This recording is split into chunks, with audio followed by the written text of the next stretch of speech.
காலையில் மணி 6:30 ஆகுது. வெயில் பல்ல காட்டுது. ஆனாலும் இப்படி குப்பருக்கு அடித்து படுத்துட்ருக்கேனே.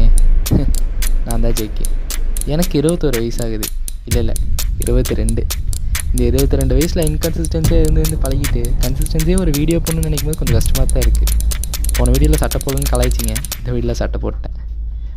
வாழ்க்கையில் முன்னேறணும்னு சில விஷயங்கள் செஞ்சு தான் ஆகணும். ஸோ சூரியன் வெயில் பளிச்சுன்னு அடித்தாலும் இன்றைக்கி டே 1 ஆஃப் வாழ்க்கையில் ஒரு முன்னேற்றம். எபிசோட் 1. காலையில் நம்ம வேலையை செடிங்களுக்கு தண்ணி ஊற்றுறது.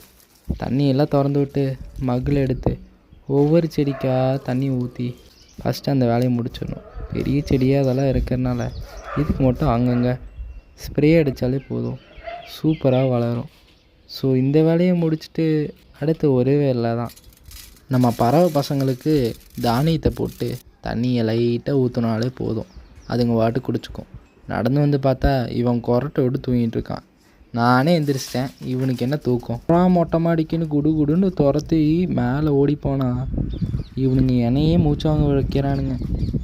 சரி காலையில் எக்ஸசைஸை பண்ணுவோம் அப்படின்ட்டு மேலே துரத்தி விட்டு வெயிலில் ஒரு காட்டிட்டோம்.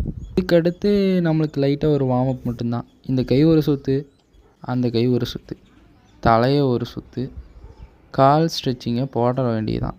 இதுக்கடுத்து புல்லப்ஸ் எடுக்கலான்னு ஒரு சில புல்லப்ஸ், அடுத்து ஒரு சில புஷ்அப்ஸ்.